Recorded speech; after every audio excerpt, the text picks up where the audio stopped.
And now we welcome Fernando Casado, journalist, international analyst, and professor at the University of Manabí, to go over the relevance of this event. Welcome, Fernando.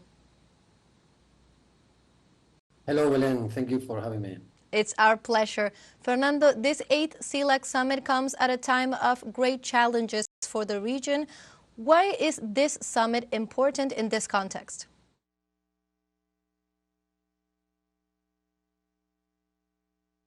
I would say that this summit is really important because it's a great opportunity to bolster the regional unity. For a while, we haven't seen summits like this.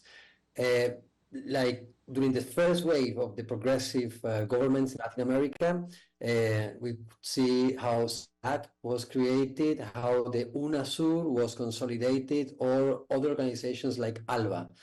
But for the last few years, we haven't seen a real big summit like this.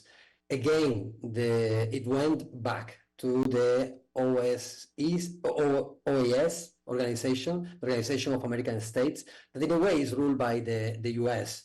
And at the same time, its interests normally are positioned in these summits.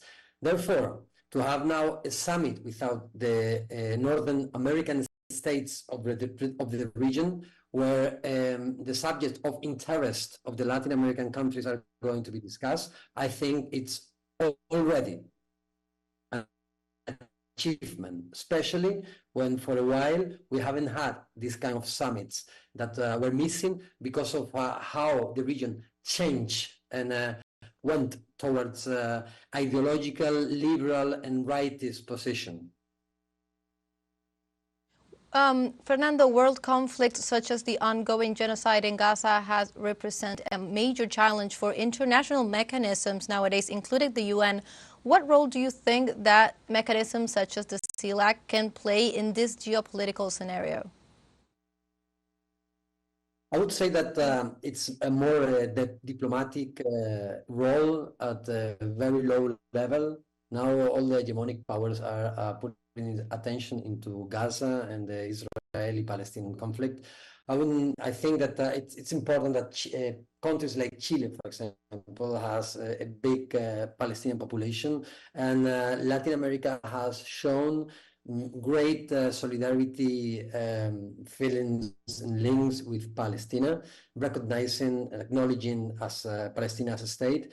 But at the same time, I would say that it has a very secondary role, especially because of the peripheric position of Latin American in comparison with what is going on right now in Palestine. I would say that the attention is focused on other subjects in these CELAC meetings. It's more first to regain, to retake the integrity unit objective. That's a very important aim. The region, and it's something the region has really to work on it. And countries like Brazil, that were supposed to have a very important role in dynamizing again the Latin American integration, now have to show that they really have the muscle to do it, and that they really have the muscle to get the focus on organizations like CELAC and not organizations as the American states. And also conflicts, internal conflicts like the Essequibo between Guyana and Venezuela are things that can be also discussed, and reasonable negotiations and achieve agreements can be actually done in CELAC. Cooperation in narco traffic, for example, is also another important subject that could be dealt with within the region and with other regions like the European Union. We saw in the summit a few days ago in Bolivia that again, cooperation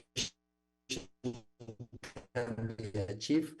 And again, also from the US is important, but at the same time, we see that Cuba, Honduras, and Venezuela are in the summit, Colombia, Brazil. But